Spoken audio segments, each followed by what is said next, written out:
Hello friends, जोहार।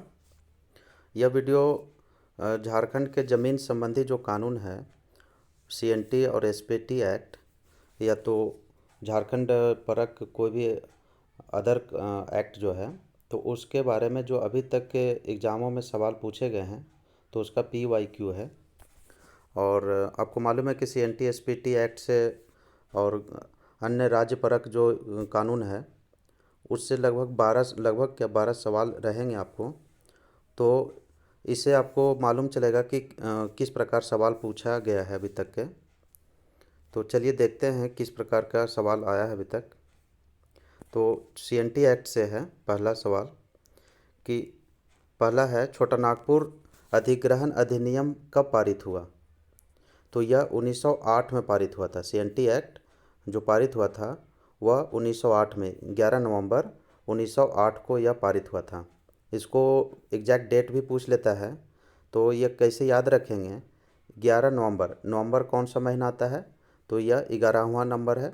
तो यह 11 नवंबर, यह डेट दोनों मैच कर रहा है, तो नवंबर 1908 याद रखते हैं, तो नवंबर को ही आप 11 में बदल सकते हैं।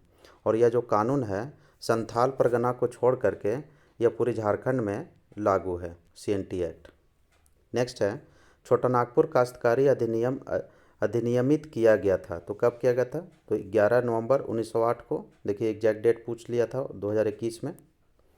नेक्स्ट है, छोटा नागपुर काश्तकारी कानून कब लागू हुआ? तो 1908 में लागू हुआ था। JH हॉफमैन इसका ब्लूप्रिंट तैयार किए थे। नेक्स्ट है, ब्रिटिश सरकार ने किस वर्ष छोटा नागपुर काश्तकारी अधिनियम पेश किया गया था? तो 1908 में पेश किया गया था। नेक्स्ट है, छोटा Nagpur tenancy act CNT act dash वर्ष में पारित हुआ था? तो 1908 में पारित हुआ था। ये बिल्कुल बेसिक से सवाल रहते हैं। नेक्स्ट है, सीएनटी अधिनियम 1908 हेतु ब्लू प्रिंट किसने तैयार किया था? तो यह JH हॉफमैन थे। इनके साथ और भी अन्य सदस्य लोग थे। हॉफमैन साहब जो हैं वो तैयार किए थे। और यह इसका पर्पस क्या था? भूमि पर अवैध कब्जों को रोकना था। और इस झारखंड में आंदोलन हो रहे थे, उसी को रोकने के लिए यह सीएनटी एक्ट और एसपीटी एक्ट लाया गया था। तो इस सेटलमेंट में कुल 16 लाख रुपए खर्च हुए थे। और छोटा नागपुर काश्तकारी अधिनियम के पूर्व प्रथम वर्ष को क्या कहा जाता है? सर्वे ट्रेवर्स सर्वे कहलाता है। और दूसरे वर्ष क्या हुआ था? तो वह कडेस्ट्रल सर्वे हुआ था। छोटा नागपुर काश्तकारी अधिनियम 1908 को तैयार करने में कौन कौन लोग शामिल थे? Doctor Davison, father Hoffman, captain Grey, captain Deprey, Grister Oliphant, colonel इही Dalton, commissioner Grimley, major Hurst, commissioner Slack, settlement officer Lister, Reid तथा शिफ्टन, राखल दास, ये लोग इसमें बनाने में योगदान दिए थे।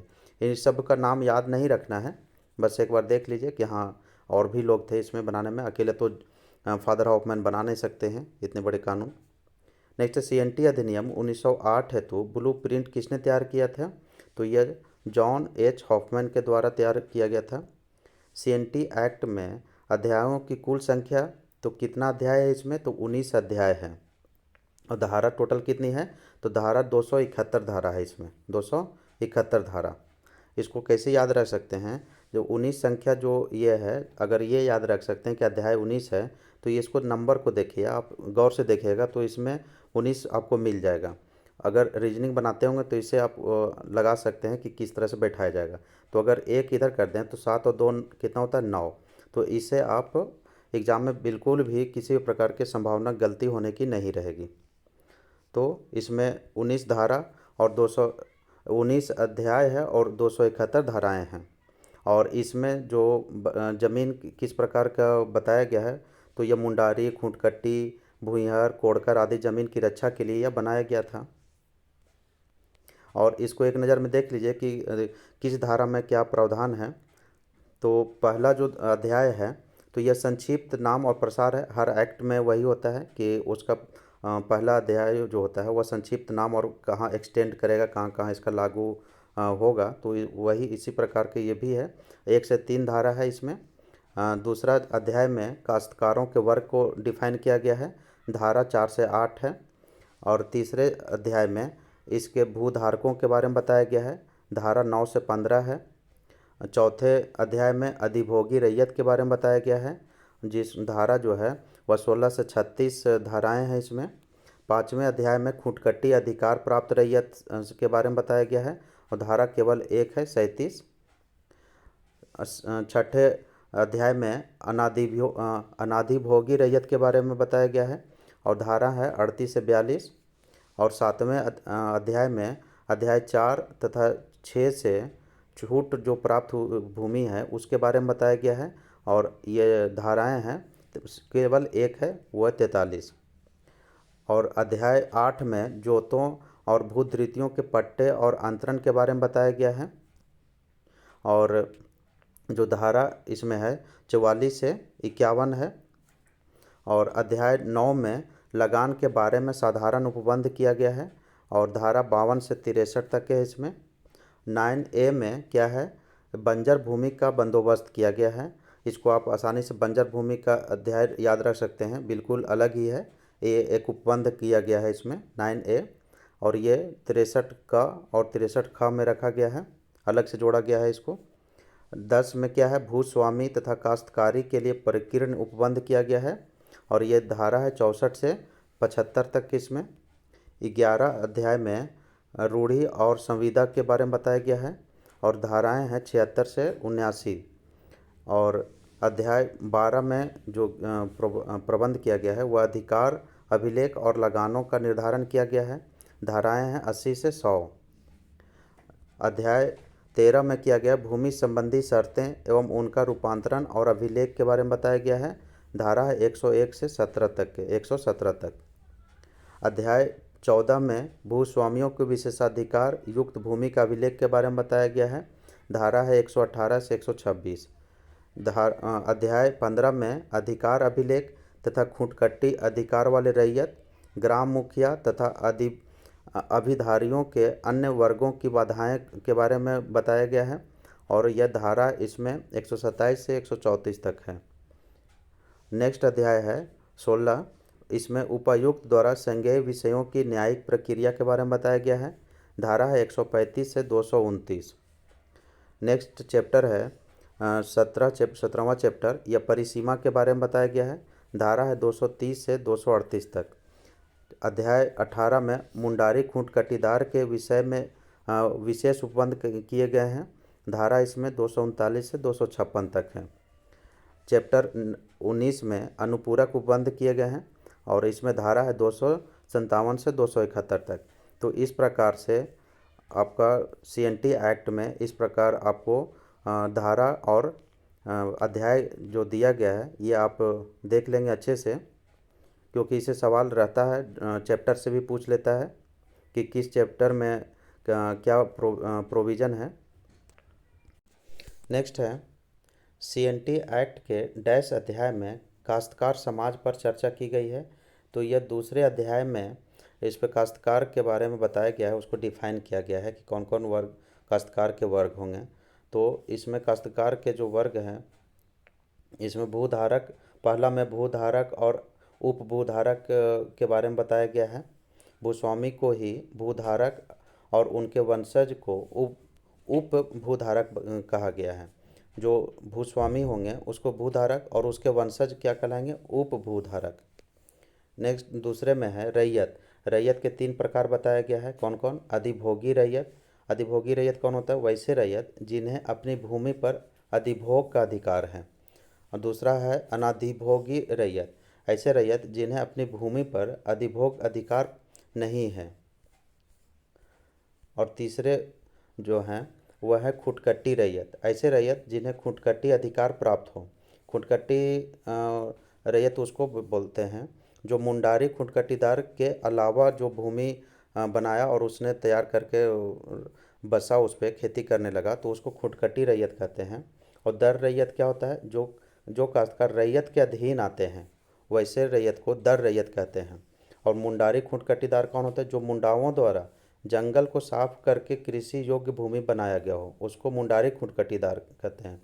मुंडारी खुटकटीदार और खुटकटी रैयत में सिर्फ ये अंतर है कि मुंडाओं के अलावा जो अन्य व्यक्ति हैं वो जंगलों को साफ करके कृषि योग्य भूमि बनाया उसको खुटकट्टी रैयत कहते हैं, और जो मुंडाओं के द्वारा बनाया गया कृषि योग्य भूमि उसको मुंडारी खुटकटीदार भूमि कहते हैं।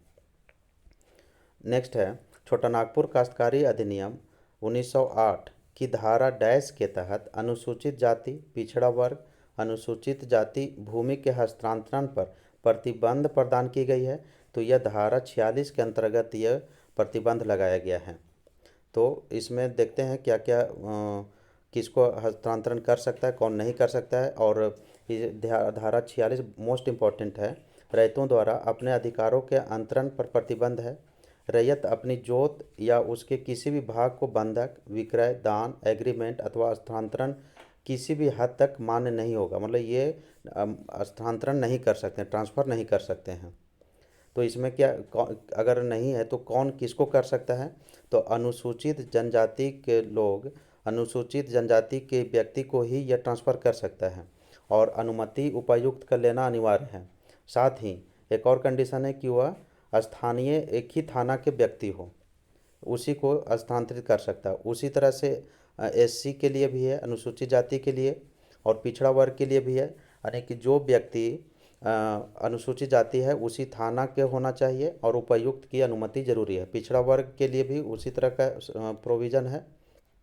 लेकिन यदि कोई अधिभोगी रैयत अपनी जोत या उसकी किसी भाग का अंतरण, बिक्री, वसीयत, दान के द्वारा किसी कोऑपरेटिव सोसाइटी को करना चाहता है, या राष्ट्रीय बैंक को देना चाहता है, या केंद्र सरकार को अथवा राज्य सरकार को कि कोई उपक्रम को स्थानांतरित करता है, तो वह कर सकता है, वह एलिजिबल है करने के लिए। और जो जनरल भूमि है, यदि कोई भोगी रैयत सामान्य जाति का सदस्य हो तो वह किसी को भी बिक्री कर सकता है। आप सुने होंगे कि यह पूछा जाता है ज़मीन खरीदने से पहले कि भूमि एसटी का है या तो जनरल है। तो जनरल भूमि ज़्यादा लेना पसंद करता है क्योंकि वो किसी को भी ट्रांसफ़र कर सकता है और किसी भी प्रकार के अड़चन बाद में नहीं आ सकती है। नेक्स्ट धारा 46 के तहत बेदखली के समय डैश वर्ष है, जिसके तहत इस अवधि की समाप्ति के बाद प्रतिकूल कब्जे में रही भूमि का हस्तांतरण परिपूर्ण होगा। तो यह 12 वर्ष का प्रोविज़न है। धारा 46 के तहत बेदखली का समय कितना है? 12 वर्ष है, जिसके तहत इस अवधि की समाप्ति के बाद प्रतिकूल कब्जे में रही भूमि का हस्तांतरण परिपूर्ण होगा। धारा 46 का में यह जो है उपायुक्त स्वप्रेरणा, उन्हें की उपायुक्त जो है वह स्व मोटो से या किसी ऐसे अधिभोगी रैयत द्वारा जो अनुसूचित जनजाति का सदस्य हो अंतरण का वातिलीकरण इस आधार पर कराने के लिए अंतरण उपधारा 1 के तहत द्वितीय परंतु खंड क के उल्लंघन में किया गया था। तो उपायुक्त ऐसे आवेदन के लिए नियम में जांच करेगा, परंतु ऐसा कोई आवेदन उपायुक्त द्वारा तब तक ग्रहण नहीं किया जा सकता जाएगा जब तक अधिभोगी अभिधारी ने अपनी जोत या उसके किसी भाग के अंतरण की तारीख 12 वर्ष की समयावधि के भीतर उसे फाइल ना कर दिया। यानी 12 वर्ष के अंदर उसको फाइल करना होगा, तभी उपायुक्त जो है उस पर अपना कुछ किसी भी प्रकार के जांच करने के लिए आगे काम बढ़ाएगा। नेक्स्ट है छोटा नागपुर काश्तकारी अधिनियम 1908 की धारा 71A जो अनुसूचित जनजातियों के गैर कानूनी रूप से अंतरण किए गए जमीन में अनुसूचित जनजाति के सदस्यों का अधिकार बहाल करने की शक्ति प्रदान करता है। इसे डैश कानून द्वारा डाला गया था। तो यह बिहार अनुसूचित क्षेत्र नियम 1969 के द्वारा यह प्रावधान किया गया था कि अनुसूचित जनजाति के जो गैर कानूनी रूप से अंतरण किए गए हैं ज़मीन में, अनुसूचित जनजाति के जो फिर वो अगर क्लेम करता है तो उसको अधिकार बहाल कर दिया जाएगा। तो ये धारा 1969 के द्वारा ये ऐसा किया गया था। नेक्स्ट है छोटा नागपुर काश्तकारी अधिनियम 1908 के अंतर्गत एक कन्या खूंटकटीदार को वह पैतृक संपत्ति पर उत्तराधिकार के अधिकार वर्जित है। यानी किसी भी महिला को वह पैतृक संपत्ति पर उसका अधिकार नहीं दिया जा सकता है। यानी यह पुरुष को ही, महिला मेल वर्ग को ही इसको ट्रांसफ़र होगा। किसी भी प्रकार के महिला को पैतृक संपत्ति पर विरासत का अधिकार से बाहर रखा गया है CNT एक्ट 1908 के अंतर्गत। नेक्स्ट है छोटा नागपुर काश्तकारी अधिनियम 1869 के अंतर्गत पद भूयहरी रैयती की परिभाषा में सम्मिलित किया गया है। तो ये सारे तीनों है नहीं, भूतखेता को रखा गया है, भूतखेता को से छोटा नागपुर काश्तकारी अधिनियम 1869 के अंतर्गत पद भूमिहारी रैयती को भूतखेता के रूप में परिभाषित किया गया है। तो छोटा नागपुर काश्तकारी अधिनियम 1869 के अंतर्गत पद भूमिहारी रैयती की परिभाषा इस प्रकार कौन कौन है? भूतखेता, डली कटारी, पहनाई, मातोई। भूतखेता जो जमीन होता है वह पाहन को दिया जाता है, जिससे कि गांव के भूत प्रेत को वो ठीक करता है, शांत करता है, उसके लिए उस जमीन से उसको कर सकता है। और डली कटारी भी पाहन को दिया जाता है उसकी सेवा के लिए। और पहनाई भूमि पाहन को दी जाने वाली भूमि है। डली कटारी और पहनाई भूमि ये सब लगान मुक्त भूमि है। महतोई भूमि, महतो जो होते हैं उसको, जिसे आपको ज़मीन जो महतों का दिया जाता है तो वो भी लगान मुक्त ही भूमि है। और इस प्रकार से छोटा नागपुर काश्तकारी अधिनियम 1869 के अंतर्गत ये भूमिहारी रैयती की परिभाषा में रखा गया है। नेक्स्ट है, छोटा नागपुर काश्तकारी अधिनियम की कौन सी धारा भूमि के उपयोग के संबंध में अधिभोगी रैयत के अधिकार के बारे में प्रावधान करती है? तो यह धारा 21 के अंतर्गत यह ऐसा प्रावधान किया गया है। छोटा नागपुर काश्तकारी अधिनियम की धारा 21 भूमि के उपयोग के संबंध में अधिभोगी रैयत के अधिकार के बारे में प्रावधान करती है। यानी कि भूमि का उपयोग किस प्रकार के अधिभोगी रैयत करेगा उसके बारे में बताया गया है।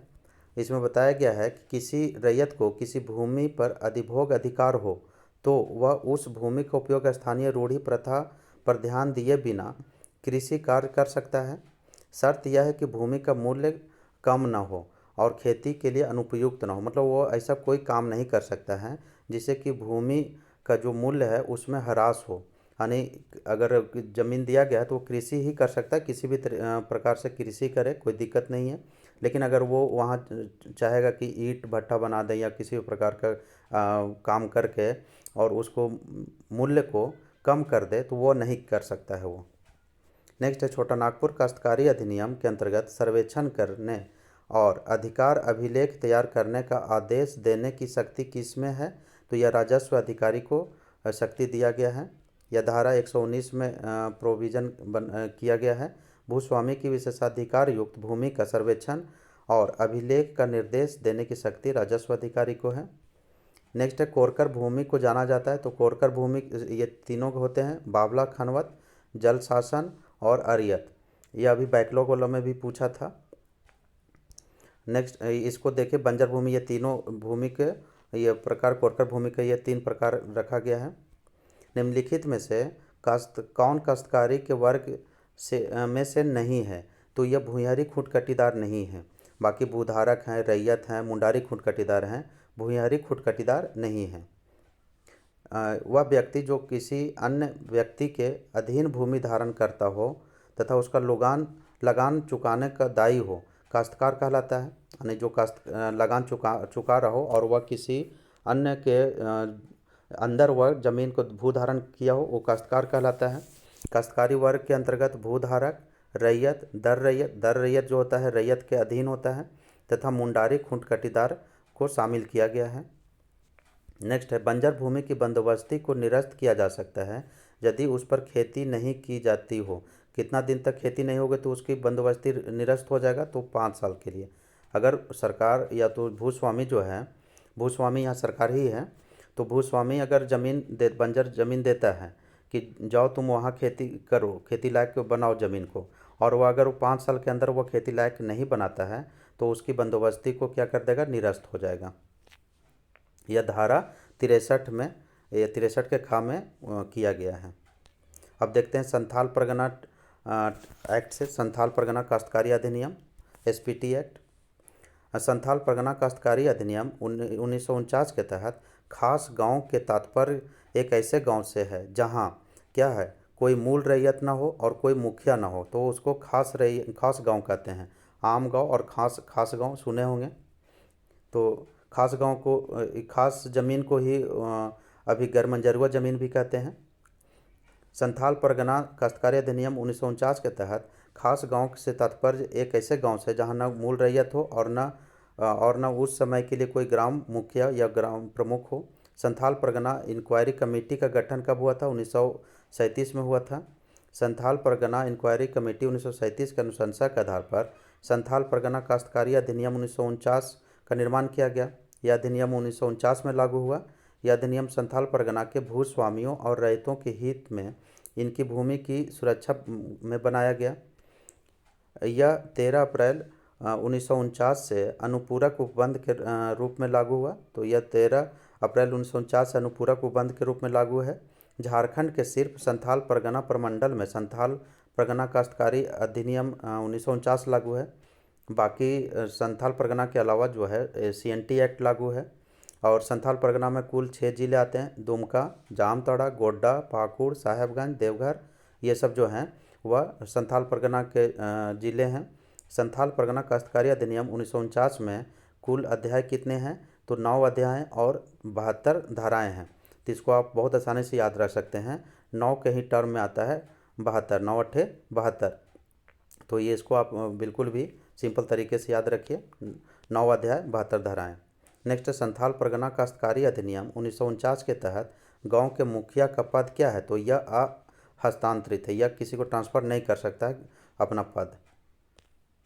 नेक्स्ट है, संथाल परगना अधिनियम 1949 की धारा डैश के तहत जमीन को किसी भी रूप में दर्ज नहीं किया गया है, वो मूल रैयत का जोत या तो मूल रैयतों की जोत माना जाएगा। तो यह 10 साल तक के अगर वो ज़मीन किसी भी रूप में दर्ज नहीं हुआ है तो वह मूल रैयत का जोत माना जाएगा। नेक्स्ट है, संथाल परगना काश्तकारी अधिनियम 1949 की धारा 33 के अंतर्गत कोई भी बंजर भूमि का बंदोबस्ती रद्द करने के योग्य है अगर उसमें कितने वर्ष तक? 5 वर्षों तक वह कृषि न किया गया हो। तो वह CNT एक्ट के ही समय को रखा गया। 5 वर्ष तक अगर नहीं वो कृषि योग्य बनाता है भूमि तो वह फिर उसको बंदोबस्ती रद्द हो जाएगा। यह धारा 33 में किया गया। धारा 33 के अंतर्गत बंजर भूमि की बंदोबस्त रद्द की जाएगी यदि 5 वर्ष के भीतर आबाद न की जाए। ऐसी भूमि जो उपयुक्त रीति से बंदोबस्त की गई हो और 5 वर्ष तक इसे आबाद नहीं किया गया हो तो उसे उपायुक्त द्वारा बंदोबस्ती जो है वो रद्द कर दी जाएगी। नेक्स्ट है, संथाल परगना काश्तकारी अधिनियम 1949 की धारा 22 के तहत एक रैयत किस परिस्थिति में अपनी जोत भूमि को SDO और मुखिया जी को या मूल रैयत को सूचना देकर अस्थायी रूप से कृषि हेतु न्यास में रख सकता है? तो ये सारे परिस्थिति में वह रख सकता है। गांव से अस्थायी अनुपस्थिति अगर वो दर्ज कर दिया हो कि वह गांव में नहीं रहता हो तभी वह हो जाएगा। हल चलाने के लायक बैलों की कमी उसके पास हो, रैयत के विधवा या नाबालिग हो जाने की स्थिति में भी हो, या तो अगर जो रैयत है वह शारीरिक रूप से बीमार या अक्षमता हो तब भी वह हो जाएगा। धारा 20 और 21 के अंतर्गत रैयत के अस्थायी अनुपस्थिति, बीमारी या शारीरिक अक्षमता, हल बैल की क्षति, नाबालिग अथवा विधवा होने की स्थिति में अपनी जोत को अस्थायी रूप से या अस्थायी रूप से नहीं मतलब ले सकता है या अस्थायी रूप से किसी न्यास को मूल रैयत या भूस्वामी या अनुमंडल अधिकारी को सूचना देकर दे सकता है। बाद में रैयत स्वयं फिर अपने नहीं जोतता है, अगर वह 10 साल तक नहीं वह जोतता है फिर उसके बाद तो वह अवधि के बाद जोत छोड़ दिया समझा जाएगा। अगर 10 साल तक वह फिर स्वयं नहीं अगर वो लेता है, उस पर जोतता है, खेती करता है तो वह माना जाएगा कि वह उसने ज़मीन को छोड़ दिया है। नेक्स्ट है, संथाल परगना काश्तकारी कानून कब बना था? तो संथाल परगना काश्तकारी कानून का ऑप्शन इसमें कोई भी सही नहीं दिया है। अंग्रेजों द्वारा 1876 में संथाल परगना काश्तकारी अधिनियम पारित किया गया था। तो 1876 इसमें किसी ऑप्शन में नहीं है, जिसमें आदिवासियों के शोषण के खिलाफ कुछ सुरक्षा प्रदान की। यह अधिनियम जो था बंगाल के साथ साथ झारखंड की सीमा के साथ संथाल परगना क्षेत्र में गैर आदिवासियों को आदिवासी भूमि की बिक्री पर रोक लगाता है। जो आदिवासी भूमि है वह गैर आदिवासी को लोगों को वह भूमि नहीं ट्रांसफ़र कर सकता है, बेच सकता है। सरकार के स्वतंत्रता पश्चात संथाल परगना काश्तकारी अधिनियम 1949 संथाल परगना प्रमंडल में काश्तकारी का पहला संहिताबद्ध यह कानून है। यह 1949 में लागू हुआ। नेक्स्ट, संथाल परगना काश्तकारी अधिनियम की कौन सी धारा रैयत के अधिकारों के अंतरण का प्रावधान करती है? तो यह धारा 20 में के तहत वह अंतरण कर सकता है, ट्रांसफ़र कर सकता है। संथाल परगना या धारा 20 में रैयत के अधिकार का हस्तांतरण है वह विक्रय, दान, बंधक, विक्रय पट्टा या इकरारनामा के द्वारा अपनी जोत का हस्तांतरण दूसरे व्यक्ति को कर सकता है। नेक्स्ट है संथाल परगना काश्तकारी अधिनियम की कौन सी धारा रैयती भूमि के विनिमय के बारे में प्रावधान करती है? तो यह धारा 23 के अंतर्गत यह विनिमय कर सकता है, मतलब अदला बदली कर सकता है। यानी उसके लिए क्या है, उपायुक्त की अनुमति लेना अनिवार्य है। और यह भी ध्यान रखा जाएगा कि अदला बदली जो ज़मीन होगी वह एक ही गांव में होगा, आसपास के गांव में हो, या भूमि का मूल्य समान हो, यानी एक ही गांव में हो और भूमि का मूल्य भी समान ही हो। नेक्स्ट है संथाल परगना काश्तकारी अधिनियम के अंतर्गत सभी आवेदन दिए जाएंगे। तो कहाँ कब तक दिए जाएंगे? तो यह वाद हेतु उत्पन्न होने के 1 साल के भीतर यह आवेदन किया जा सकता है। अगर किसी भी प्रकार के वाद होता है, अड़चन आती है, तो किसी प्रकार का बाधाएं आती है, तो वो 1 साल के अंदर उसको जो है वो आवेदन करना होगा उपायुक्त के यहाँ। नेक्स्ट है संथाल परगना काश्तकारी अधिनियम के अंतर्गत पुनर्विलोकन का प्रावधान वर्णित किया गया। तो पुनर्विलोकन किस धारा में किया गया? तो यह धारा 60 में यह पुनर्विलोकन मतलब उसको जांच करने के लिए उसको किया गया है। धारा 60 के अंतर्गत धारा 60 में निरीक्षण किया जाएगा।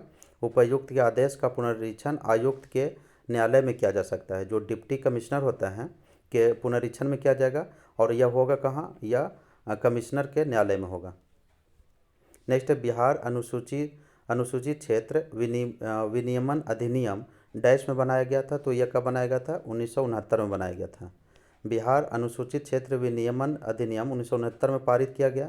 यह अधिनियम अवैध भूमि की हस्तांतरण की रोकथाम व वैधीकरण हेतु बनाया गया था। इसके तहत एक विशेष कोर्ट की स्थापना की गई तथा आदिवासी जमीन के हस्तांतरण एवं विक्रय के संबंध में उपायुक्त को विशेष शक्तियाँ प्रदान की गई। इसके तहत उपायुक्त की अनुमति के बिना एक आदिवासी द्वारा दूसरे आदिवासी भूमि का हस्तांतरण या विक्रय नहीं कर सकता है। नेक्स्ट है, अब देखते हैं इसमें विविध कानून जो बनाए गए हैं, यानी कि राज्य परक जो कानून के बारे में है, तो उससे संबंधित भी सवाल आता है। तो पहला है, जब ब्रिटिश कंपनी द्वारा जंगलों से सामग्रियों या उप उत्पादों को इकट्ठा करने के लिए प्रतिबंधित किया गया था, तो आदिवासियों द्वारा किस अधिनियम का विरोध किया गया था? तो यह इंडियन फॉरेस्ट एक्ट 1878 को विरोध किया गया था। इसी का परिणाम था कि सरदारी लड़ाई और उलगुलान बिरसा मुंडा के नेतृत्व में सब हुआ, तो इसी कानून के विरोध में हुआ था। इसमें क्या हुआ था कि आरक्षित वन में स्थानीय अधिकारों को हटा दिया गया था। उन्हें विशेष रूप से सरकारी भंडार के रूप में रखना था। इस कानून के तहत वो सरकार के मतलब ब्रिटिश अपने अधीन ले लिया था जंगल को, और इस अधिनियम द्वारा ब्रिटिश प्रशासन ने सभी बंजर भूमि की संप्रभुता हासिल कर ली, जिसमें परिभाषित वन भी शामिल थे। इस अधिनियम ने प्रशासन को आरक्षित और संरक्षित वनों का सीमांकन करने में भी सक्षम बनाया, और संरक्षित वनों के मामले में स्थानीय लोगों के अधिकारों को वापस ले लिया गया था। जबकि कुछ विशेषाधिकार जो सरकार द्वारा स्थानीय लोगों को दिए गए थे, जिन्हें कभी भी वापस लिया जा सकता था। इस अधिनियम ने वनों को 3 श्रेणी में रखा, आरक्षित वन, संरक्षित वन और ग्राम वन में वर्गीकृत किया था। इसमें वनवासियों द्वारा वनोपज के संग्रहण को विनियमित करने का प्रयास किया, मतलब उनके जो वनोपज इकट्ठा करते थे जंगल से, उस पर रोक लगा दिया। और इस नीति में वनों पर राज्य नियंत्रण स्थापित करने के लिए अपराध और कारावास या जुर्माने के रूप में कुछ गतिविधियां लागू की गई। अगर कोई भी जंगल से उत्पाद लाता है तो उस पर अपराध जारी कर दिया जाएगा, मतलब केस कर दिया जाएगा उस पर। तो इसी का विरोध किया जा रहा था। सरदारी जो लड़ाई हुई और उलगुलान बिरसा मुंडा आंदोलन, ये सब उसी से संबंधित है। नेक्स्ट है, यूल रूल 1856 झारखंड के निम्नलिखित में से किस क्षेत्र के लिए लागू किया गया था? तो यूल रूल लागू हुआ था संथाल परगना में। संथाल विद्रोह आपको मालूम है कि 1855-56 में हुआ, के परिणाम ही था कि यह जो संथाल परगना जिला बनाया गया। 1855 में अधिनियम संख्या 37 के द्वारा भागलपुर एवं बीरभूम जिले के कुछ भागों को जो संथाल विद्रोह से प्रभावित था को मिलाकर संथाल परगना नामक नए जिले का सृजन किया गया। बाद में इस अधिनियम का नाम बदलकर संथाल परगना अधिनियम 1855 कर दिया गया। संथाल परगना के वैधानिक इतिहास की शुरुआत संथाल पुलिस रूल 1856 से होती है। 29 दिसंबर 1856 को ईस्वी को संथाल पुलिस नियमावली 1856 बनाया गया। इस नियमावली को भागलपुर के तत्कालीन कमिश्नर जॉर्ज यूल के द्वारा बनाया गया था। और इसीलिए उसके नाम पर ही यह कानून को यूल रूल रखा गया और यूल रूल जो है संथाल परगना क्षेत्र में लागू है। नेक्स्ट है, कौन सी प्रशासनिक व्यवस्था भारत की प्रथम गणतांत्रिक व्यवस्था का उदाहरण प्रस्तुत करती है? तो यह सेव्ड मनकी प्रशासन है जो भारत की प्रथम गणतांत्रिक व्यवस्था को प्रदर्शित करती है। नेक्स्ट है, छोटा नागपुर का क्षेत्र ब्रिटिश शासन के अंतर्गत कब आया था? तो यह इलाहाबाद की संधि 1765 में हुई थी, बक्सर युद्ध के बाद। तो उसके बाद ही छोटा नागपुर का एरिया वह ब्रिटिश के अंतर्गत आ गया था, ईस्ट इंडिया कंपनी के अंतर्गत आ गया था ये। नेक्स्ट है, भूमि का स्वामी भूमि अधिग्रहण पुनर्वास एवं पुनर्स्थापना अधिनियम 2013 के तहत किसको माना जाता है? तो यह सभी को माना जाता है भूमि में जिसका रिकॉर्ड है, स्वामी है, वो जंगल अधिकार को जंगल अधिकार नियम जो 2006 में बनाया गया था उसके द्वारा मान्यता प्राप्त हो, या पट्टा जिसके नाम पर जारी किया गया हो, पट्टा अधिकार मालिक हो, तो ये सब सारे जो हैं भूमि का स्वामी के रूप में माने जाएंगे। तो ये आपको जो है भूमि अधिग्रहण पुनर्वास और पुनर्स्थापना अधिनियम 2013 भी पढ़ना पड़ेगा। नेक्स्ट है, छोटा नागपुर में विल्किंसन रूल कब लागू हुआ? तो 1837 में विल्किंसन रूल लागू हुआ था, कोल्हान क्षेत्र में लागू हुआ था यह। विल्किंसन 1832 में हुए कोल विद्रोह का परिणाम था, यह कोल विद्रोह हुआ था 1832 में। इसी का परिणाम था कि विल्किंसन रूल लागू किया गया। इसमें कुल 31 नियम बनाए गए थे और यह 1837 में लागू हुआ था।